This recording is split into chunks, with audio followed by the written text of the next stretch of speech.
Hi students, good morning to one and all.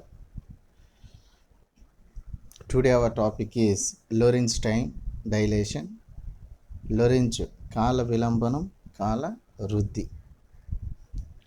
So last వీడియోలో మీకు Lorenz length contraction గురించి చెప్పాను. ఇవన్నీ లోరెంజ్ ట్రాన్స్ఫార్మేషన్ ఈక్వేషన్స్ ఇవన్నీ కూడా. సో గెలీలియో ట్రాన్స్ఫార్మేషన్ ఈక్వేషన్స్ని మోడిఫై చేసి రాసిన ఈక్వేషన్స్ని మనం లోరెంజ్ ట్రాన్స్ఫార్మేషన్ ఈక్వేషన్స్ అని అంటున్నాం. లాస్ట్ వీడియోలో మీకు చెప్పడం జరిగింది. సో ఒకసారి గెలీలియో ట్రాన్స్ఫార్మేషన్ ఈక్వేషన్స్లో అతను ఏం చెప్పాడు అనేది ఇంకోసారి మనం రివిజన్ చేసుకుందాం. సో అకార్డింగ్ టు గెలీలియో ట్రాన్స్ఫార్మేషన్స్,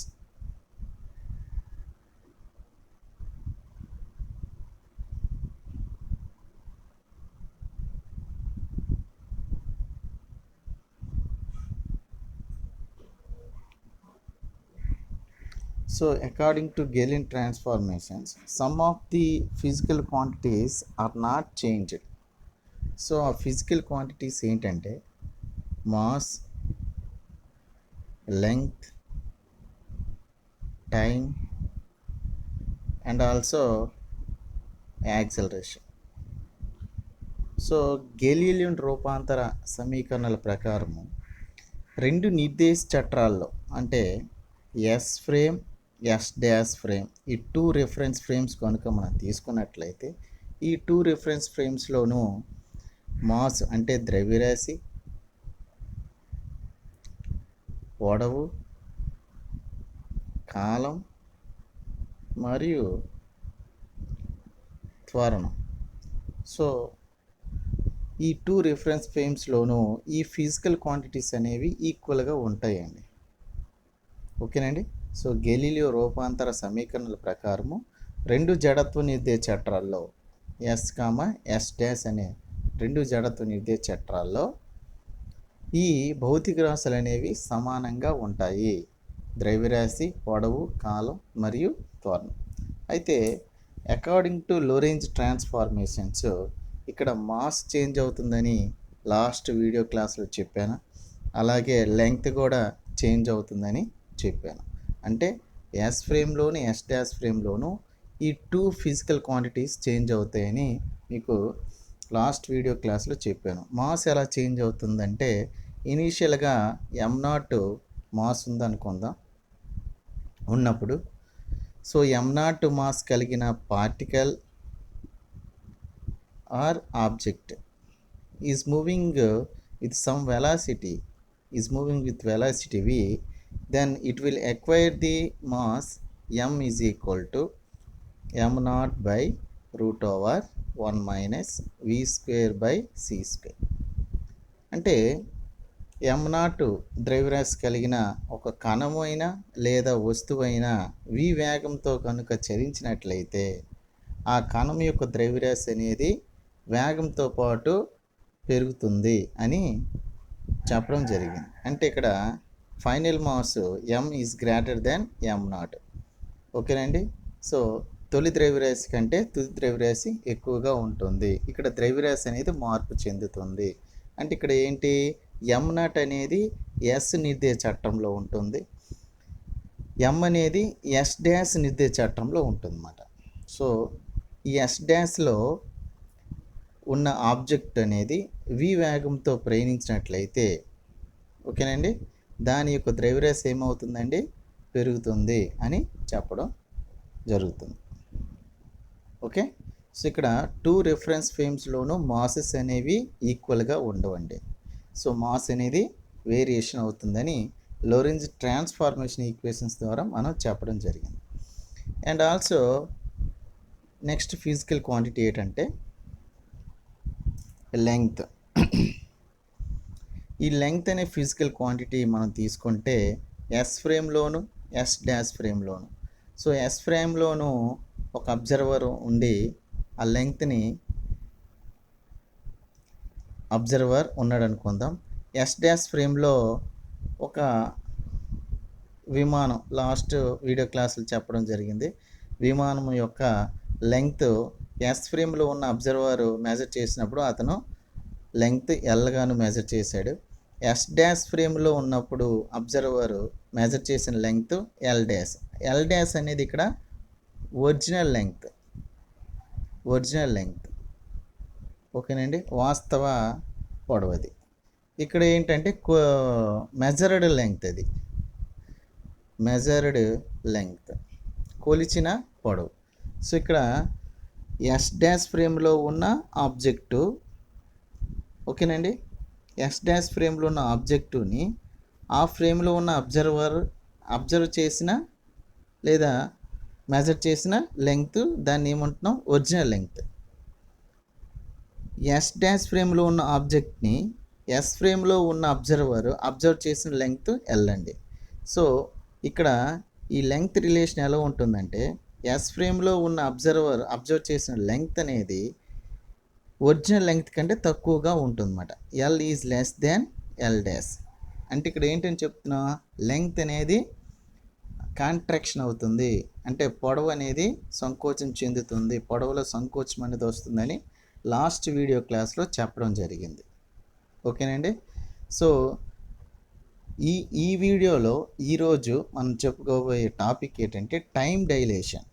అంటే 2 రిఫరెన్స్ ఫ్రేమ్స్లో ఎస్ డాష్ 2 ఇనిషియల్ రిఫరెన్స్ ఫ్రేమ్స్లో టైం అనేది వేరియేషన్ అవుతుంది, టైం కూడా చేంజ్ అవుతుందని మనకి లోరెంజ్ ట్రాన్స్ఫార్మేషన్ ఈక్వేషన్స్ ద్వారా మనం తెలియజేస్తాం.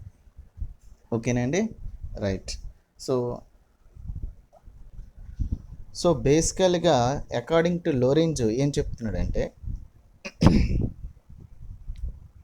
ఏ moving clock ticks more slowly than a clock at rest. ఓకేనండి. సో ఇక్కడ మీరు క్లియర్గా ఇంపార్టెంట్ పాయింట్ అబ్జర్వ్ చేయండి. A moving clock ticks more slowly than a clock at rest. So 2 clocks, 2 stop clocks తీసుకుంటాను, ఓకేనండి. సో ఒక క్లాక్ వచ్చి rest పొజిషన్లో ఉందనుకుందాం, ఇంకొక క్లాక్ వచ్చి మోషన్లో ఉందని అనుకుందాం అన్నమాట. సో ఇక్కడ అకార్డింగ్ టు లోరెంజ్ ఏం చెప్తున్నాడంటే, అతని స్టేట్మెంట్ ఏంటంటే, a moving clock ticks more slowly. ఓకేనండి, మోషన్లో ఉన్న క్లాక్ అనేది స్లోగా రన్ అవుతుంది, మోషన్లో ఉన్న క్లాక్ అనేది స్లోగా రన్ అవుతుంది, చలనంలో ఉన్నప్పుడు కాలం అనేది నెమ్మదిగా తిరుగుతుంది అని లోరెంజ్ చెప్తున్నాడు. అలాగే రెస్ట్లో ఉన్నప్పుడు, అంటే విరామ స్థితిలో ఉన్నప్పుడు కాలం అనేది చాలా వేగంగా తిరుగుతుందనేసి చెప్తున్నాడండి. ఓకే. సో ఇక్కడ a moving clock ticks more slowly, మోషన్లో ఉండేటప్పుడు, సో క్లాక్ వేసుకుందాం ఇక్కడ. సో రెస్ట్లో ఉన్నప్పుడు ఒక క్లాకు, మోషన్లో ఉన్నప్పుడు ఒక క్లాక్. సో 1 2 3 4 5 6 7 8 9 10 11 12. సో 1 2 3 4 5 6 7 8 9 10 11 12. ఓకేనండి. సో అకార్డింగ్ టు లోరెంజ్ మోషన్లో ఉన్న క్లాక్ అనేది చాలా స్లోగా రన్ అవుతుందని చెప్తున్నాడు, రెస్ట్లో ఉన్న క్లాక్ అనేది చాలా వేగంగా రన్ అవుతుందని చెప్తున్నాడు, చాలా ఫాస్ట్గా రన్ అవుతుందని చెప్తున్నాడు అండి.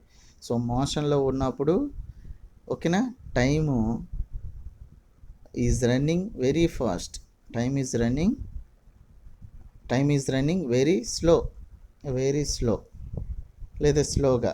సో రెస్ట్లో ఉన్నప్పుడు time is running very fast. ఓకేనండి. సో మోషన్లో ఉండేటప్పుడు చాలా నెమ్మదిగా రన్ అవుతుందండి, టైం చాలా నెమ్మదిగా రన్ అవుతుంది. అలాగే రెస్ట్లో ఉండేటప్పుడు చాలా ఫాస్ట్గా రన్ అవుతుంది. అంటే మనం విరామ స్థితిలో రెస్ట్లో ఉండేటప్పుడు టైం చాలా తొందరగా టైం అయిపోతూ ఉంటుందంట. అలాగే మోషన్లో ఉండేటప్పుడు చాలా స్లోగా టైం అవుతూ ఉంటుందని లోరెంజో చెప్పడం జరుగుతుంది. సో ఫర్ ఎగ్జాంపుల్ స్పేస్లో ఒక ఈవెంట్ జరిగిందని అనుకుందామండి. స్పేస్లో ఏదో ఒక ఈవెంట్ బాంబు అనేది బ్లాస్ట్ అయిందని అనుకుందాం. స్పేస్లో ఒక బాంబు అనేది బ్లాస్ట్ అయింది, లేదంటే ఒక ఏరోప్లేన్ అనేది బ్లాస్ట్ అయింది అనుకుందాం. సో రెస్ట్లో ఉన్న అబ్జర్వర్ అలాగే మోషన్లో ఉన్న అబ్జర్వర్, రెస్ట్లో ఉన్నప్పుడు అతని దగ్గర టైం ఉంది, మోషన్లో ఉన్నప్పుడు అతని దగ్గర కూడా టైం ఉంది. సో వీళ్ళిద్దరు కూడా ఆ స్పేస్లో ఒక ఈవెంట్ని చూసి రెస్ట్లో ఉన్న అబ్జర్వ్ చేసిన టైంని టీ అనుకుందాం. అలాగే మోషన్లో ఉన్న అబ్జర్వరు ఆ ఈవెంట్ని చూసినప్పుడు అతను మెజర్ చేసిన టైం టీ డాష్ అనుకుందాం. ఓకేనండి. సో అగైన్ ఇంకోసారి ఆ స్పేస్లో ఇంకోసారి బ్లాస్ట్ అయిందన్నమాట. బ్లాస్ట్ అయిన తర్వాత ఫస్ట్ టైం మెజర్ చేసిన టైంని T1 అనుకుందాం. తర్వాత సెకండ్ టైం జరిగిన ఈవెంట్ టైంని T2 అనుకుందాం. రెస్ట్లో ఉన్న అబ్జర్వర్. అలాగే మోషన్లో ఉన్న observer second time first time T1 dash, అలాగే సెకండ్ టైము ఈవెంట్ జరిగిన టైంని T2 డాష్గా అనుకున్నట్లయితే ఈ రెండింటి యొక్క డిఫరెన్స్ మనం కనుక టైం ఇంటర్వల్ కనుక మనం కట్టినట్లయితే డెల్టా టీ, ఇక్కడ డెల్టా టీ డాష్ కనుక మనం మెజర్ చేసినట్లయితే ఇక్కడ ఏం చెప్తున్నారంటే ఈ మోషన్లో ఉన్న క్లాక్ అనేది చాలా స్లోగా రన్ అవుతుంది కాబట్టి delta T dash is greater than the delta T అని మనం ఇక్కడ లోరెంజ్ ట్రాన్స్ఫర్ ఈక్వేషన్స్లో చెప్తున్నామండి. ఓకేనా. చూసారా, చాలా ఇంట్రెస్టింగ్ పాయింట్. ఇక్కడ మోషన్లో ఉండేటప్పుడు టైం అనేది చాలా స్లోగా రన్ అవుతుంది, అలాగే రెస్ట్లో ఉండేటప్పుడు టైం అనేది చాలా ఫాస్ట్గా రన్ అవుతుంది. ఓకేనండి. అందువల్ల ఇక్కడ ఈ మోషన్లో ఉన్న అబ్జర్వర్ యొక్క టైము డిఫరెన్స్ అనేది రెస్ట్లో ఉన్న అబ్జర్వర్ యొక్క టైం డిఫరెన్స్ కంటే ఎక్కువగా ఉంటుందన్నమాట.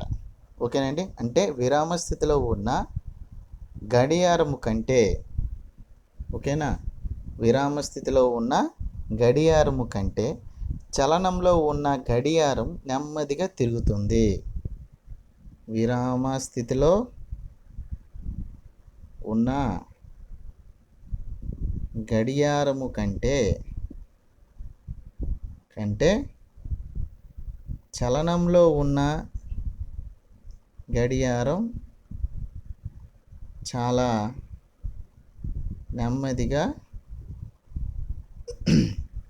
తిరుగుతుంది. ఓకేనండి, అది మీరు గమనించాలి. సో మనం రెస్ట్లో ఉండేటప్పుడు టైము చాలా ఫాస్ట్గా అయిపోతుంటుంది అన్నమాట. మనం రెస్ట్ పొజిషన్ మనం కూర్చున్నట్లయితే, మనం ఎక్కడ కదలకుండా రెస్ట్లో ఉన్నట్లయితే మనకి కాలం అనేది చాలా తొందరగా అయిపోతుంది. అదే మనం మోషన్లో ఏదో ఎయిర్ప్లేన్లో లేదా ట్రైన్ జర్నీలో లేదంటే విమానంలో మనం ఎక్కడైనా ఉన్నట్లయితే మోషన్లో ఉండేటప్పుడు మన యొక్క గడియారం చాలా స్లోగా తిరుగుతూ ఉంటుందన్నమాట. ఓకేనండి. సో అదే ఈ లోరెంజ్ టైం డైలేషన్లో చెప్పబోతుంది. సో ఇక్కడ ఈ రిలేషన్ని ఇప్పుడు మనం డిరైవ్ చేద్దామండి. Let's find the relation between the time intervals between two initial frames. So let us consider S and S dash two initial frames. So S comma S dash అనేవి two initial frames అండి, రెండు జడత్వ నిర్దేశ చట్రాలు.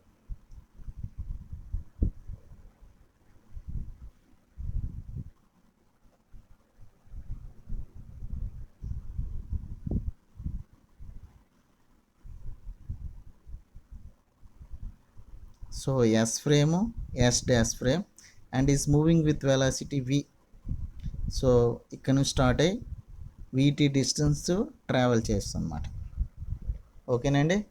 So origin O, ఇక్కడ origin O dash, X dash, Y dash, Z dash. ఓకేనండి.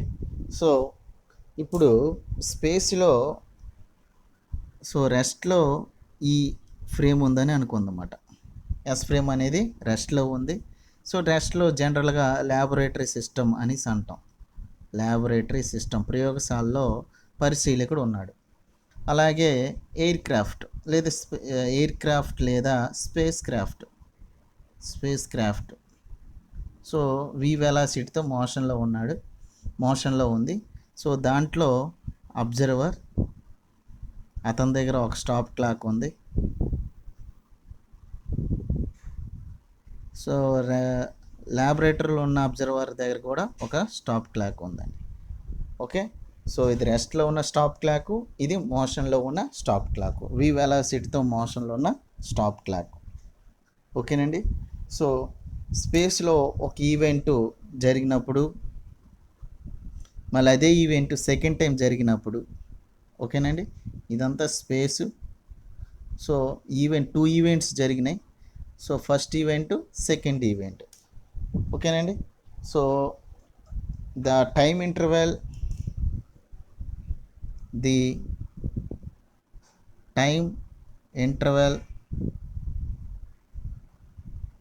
measured in S frame.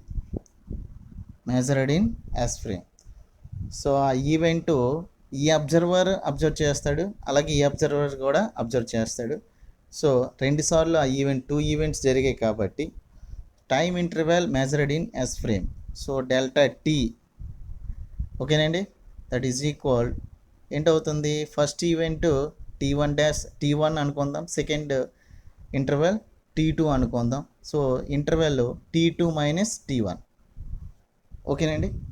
అలాగే the time interval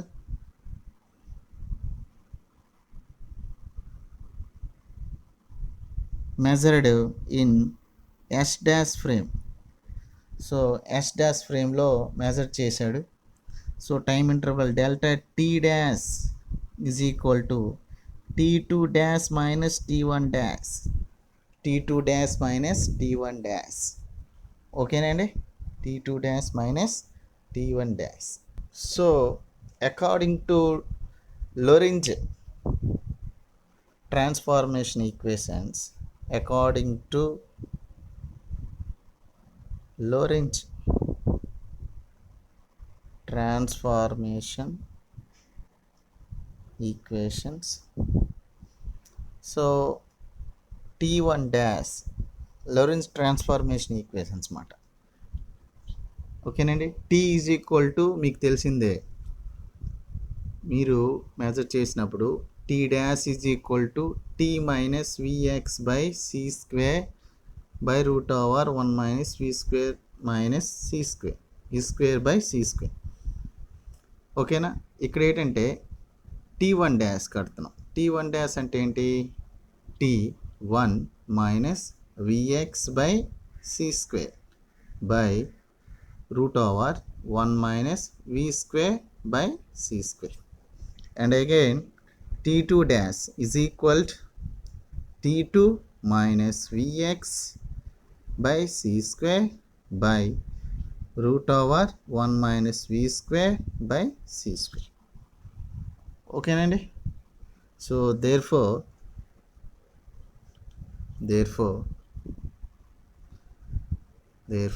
delta T dash is equal to T2 dash minus T1 dash, that is equal to T2 minus Vx by C square by root over 1 minus V square by C square minus T1 minus Vx by C square by root over 1 minus V square by C square.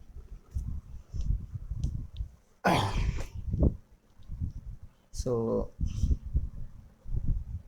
చూడండి, that is equal, denominator ఈక్వల్గా ఉంది, ఈ రెండింటిని subtraction చేస్తే T2 minus Vx by C square minus T1 minus into minus plus Vx by C square upon root over 1 minus V square by C square. V X by C స్క్వేర్కి ఇక్కడ ప్లస్కి minus cancel అయిపోతుంది. So that is equal delta T dash is equal t2 minus t1 by root over 1 minus v square by c square. That is equal t2 minus t1 అంటే delta t by root over 1 minus v square by c square.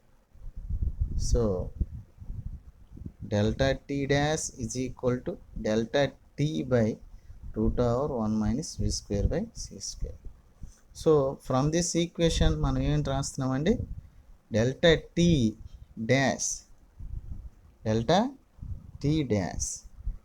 is greater than delta t మాట.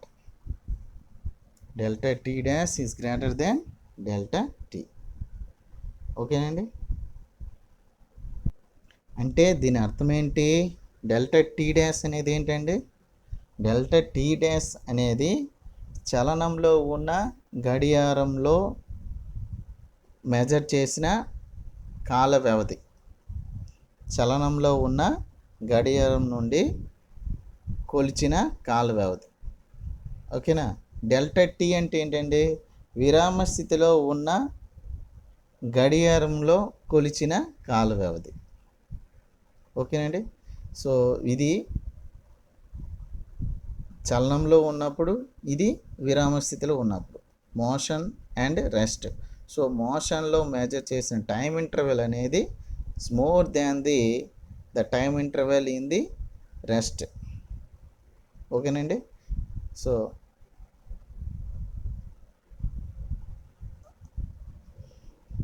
So ఈ video కనుక మీకు